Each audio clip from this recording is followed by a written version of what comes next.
Salam sejahtera, jumpa lagi kita di Lo Channel. Pada yang belum lagi subscribe channel ini, jangan lupa tekan pada button subscribe. Terima kasih. Seperti yang admin war-warkan sebelum ini, di mana apa yang dinantikan mengenai belanjawan 2023 yang telah dibentangkan oleh Perdana Menteri kita, yaitu Datuk Seri Anwar Ibrahim, juga merangkap Menteri Keuangan Malaysia, di mana belanjawan 2023 sempurna disampaikan oleh beliau pada 24 Februari 2023, Jumat lalu. Perlindungan ke depan dan pemulihan mata pencarian merupakan antara fokus utama dalam belanjawan 2023. Membangun Malaysia Madani adalah tema bagi perbentangan belanjawan 2023. Belanjawan Madani ialah cermin prinsip bertanggung jawab dan senilai luhur mampu dapat ditangani ekonomi. Sebanyak RM388.1 bilion jumlah keseluruhan belanjawan 2023. Berbagai inisiatif dan bantuan dilaksanakan menuruti belanjawan sebagai bentuk usaha kerajaan perpaduan dalam memperkasakan golongan B40 serta mengurangkan kadar pengangguran di Malaysia. Untuk ramai yang menantikan perkara yang ingin didengarkan, terutama sekali berkaitan dengan bantuan-bantuan baru jika ada untuk disalurkan kepada rakyat Malaysia.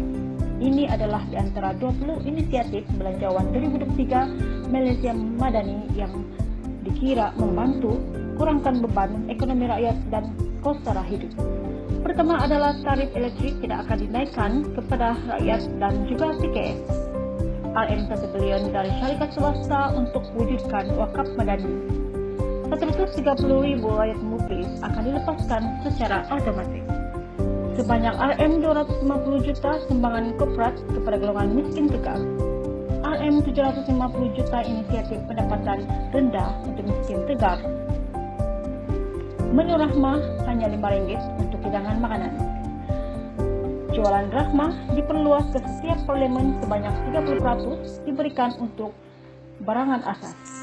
RM225 juta untuk memperluaskan pengedaran barangan keperluan asas ke 25 kawasan baru. Sumbangan tunai rahmah 2,500 akan diberikan kepada isi rumah yang berpendapatan RM2,500 ke bawah.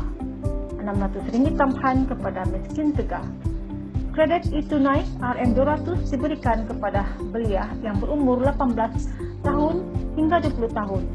Pengurangan 2% kadar cukai pendapatan bagi individu M40. Kadar cukai diturunkan dari 17% kepada 15% bagi RM150,000 ke bawah. Elon bagi 35,000 guru kafah dinaikkan daripada RM1,000 kepada 1,100. Sumbangan 600 diberikan kepada 70,000 imam, bilal, toksiak, toja, malbut, guru kafah dan guru takmir.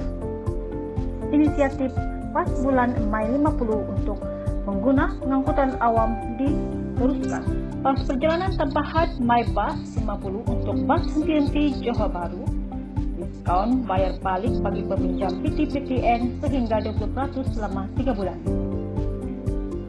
Internet percuma diberikan di 56 PPR.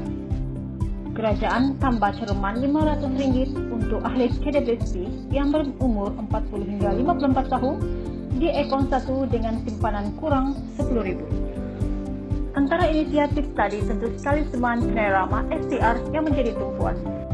STR bagi golongan B40 di mana isi rumah yang berpendapatan kurang daripada RM2,500 layak menerima STR, sehingga RM2,500 bergantung kepada bilangan anak. Kita boleh lihat di sini isi rumah yang berpendapatan RM2,500 ke bawah, tiada anak akan mendapat RM1,000. Manakala 1 hingga 2 anak akan mendapat RM1,500. 3 hingga 4 orang anak akan mendapat RM2,000 dan yang mempunyai 5 dan lebih anak akan mendapat RM2,500. Bagi B40 yang berpendapatan RM2,500 hingga RM5,000, tidak anak mendapat RM500, 1 hingga 2 anak mendapat RM750, 3 hingga 4 anak mendapat RM1,000 dan yang mempunyai 5 dan lebih anak akan mendapat RM1,250.